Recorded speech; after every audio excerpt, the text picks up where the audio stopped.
I wanted to get back to the issue. When I first began the first video defining Creole, I did not complete my discussion in broader terms of what Creole identity means to us. I limited in that first conversation the identity of Creole to being limited to we who are the descendants of the French, the Spanish, the Africans, and Acadians who were here early on, Germans, Italians, and Irish people. But I said that Creole identity was continued because of a lack of education and also because of a failure to assimilate into the Anglo-American culture and identity. That's true, certainly true, but it's not the only reason.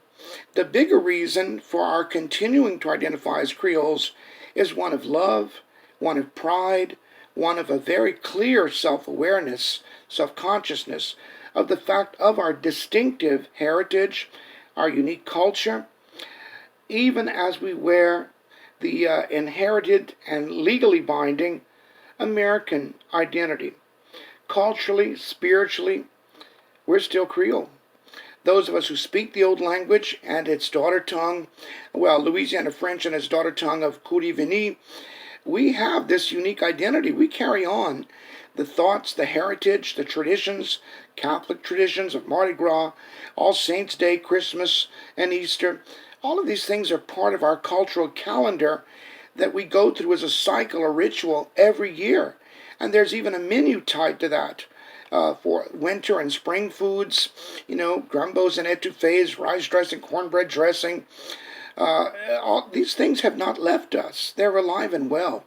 The old architectural traditions, you have people who talk about building an Acadian-style house. Well, that's Louisiana Creole style, modernized with a concrete foundation and non-working shutters that drive people like me nuts who love the original aesthetic.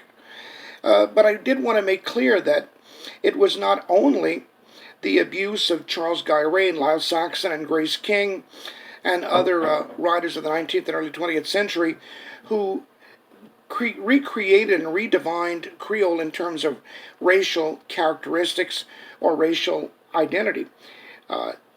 Lyle Saxon and Charles Guy racialized Creole to refer exclusively to a class of mythic aristocratic white people in denial of any Creole Métis or French Indian intermarriages or heritage or any African traditions as well. And let's not even talk about the Acadian factor. The Acadians married into the Creole culture earlier on in the late 19th century and ever since. So we can't deny these realities. But it was also true that Creoles of color, the very proud mixed-race children of white Europeans and mixed-race families of New Orleans, who also carried on this mythic racializing of Creole as confusing Latinate characteristics of bright skin and good hair, whatever that's supposed to be, right? Yeah. What it really means is non-African characteristics. That presumptuousness of redefining Creole as limited to a quote-unquote mulatto-like group of people is just as mythic as the myth of the white Creole being exclusive and aristocratic, created by Charles Garvey and Lyle Saxon and carried on by Grace King, and even people living till this very day. So the response, of course, to that nonsense after desegregation in the 1960s, the racial identity of Creoles was insecure as that American vice or bycast system of making everyone black or white increased because of the myth of Creole as being a mulatto race. White Creoles became fearful, who were not well educated, and they would concoct this Cajun identity to as a guarantee of white cover and identity, knowing that they were a Latinate people. You see, people have been passing for white for a very long time in Latin Louisiana, for 300 years. But really, I should say, in the last 200 years after Americanization is when those fears were really heightened, and the switch of racial cultural or ethnocultural identities began. It's after 1968 that Cajunization reconsecrates every white-speaking Creole who could pass the test of speaking French, being Catholic, and eating crawfish and rice and gravy, could claim Cajun identity. Of course, there was the economic factor. We're going to play to the ignorance of the Anglo-American public and pretend we're all forlorn Cajuns who came down with Evangeline, stirring a pot of gumbo and a pirogue from Canada. We know that didn't happen.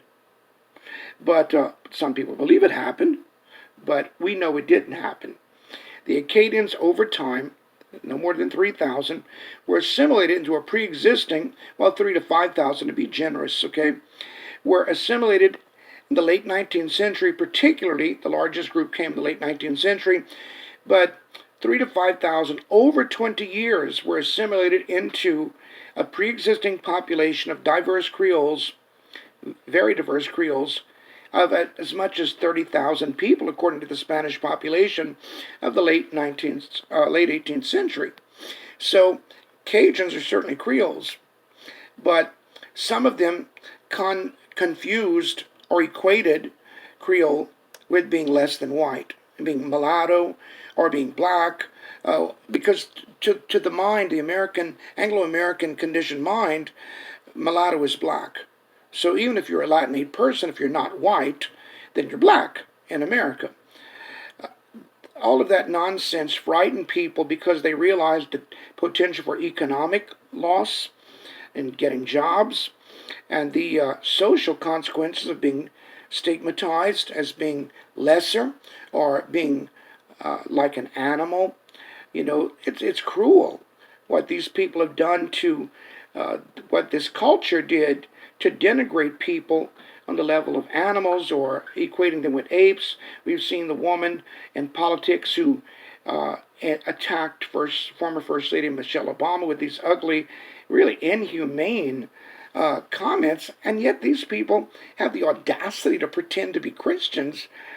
Oh, the devil's laughing all the way to the bank with that bag of fools.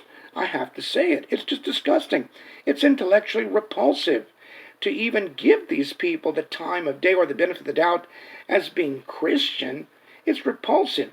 Anyone who studied the Bible, and I studied biblical languages, my first degree was in religious studies with a concentration in classical languages and biblical studies, there is no way anyone who's literate and studies Scripture can conclude that these people who support this racism that's seen in this administration, its policies, can ever be befuddled to think that. It's just the ultimate deception. Now I have to divert for a moment to put my 2 cents in about that, because it's just absolutely inhumane. But getting back to the point is that Cajun became what we saw in Harry Potter was the cloak of invisibility. You could hide your indigenous origins, which could be taken as mulatto, which could be taken as black, by saying that you were Cajun. Is Cajun an appropriate ethnocultural identifier for the Acadians? Of course it is.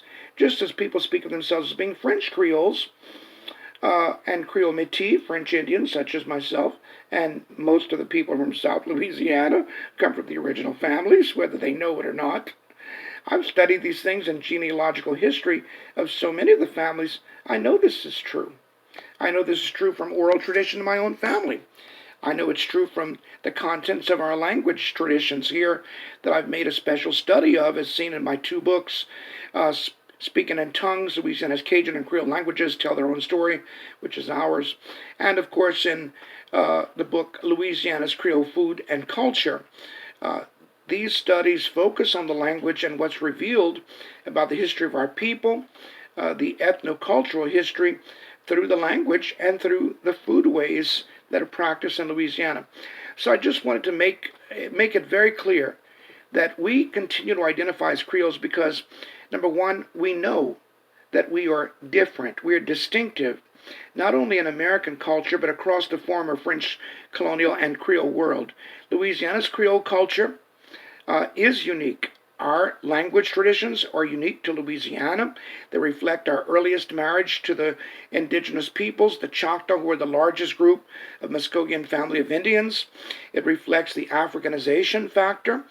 It reflects Americanization.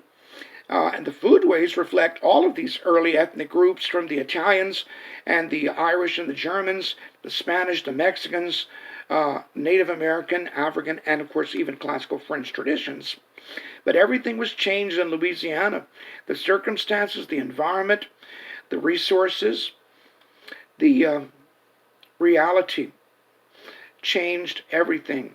People had to survive together, and together they created that unique culture, that identity that we are very proud to perpetuate.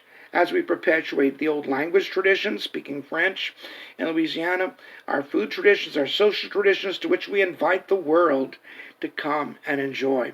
Welcome to the family, welcome to the table.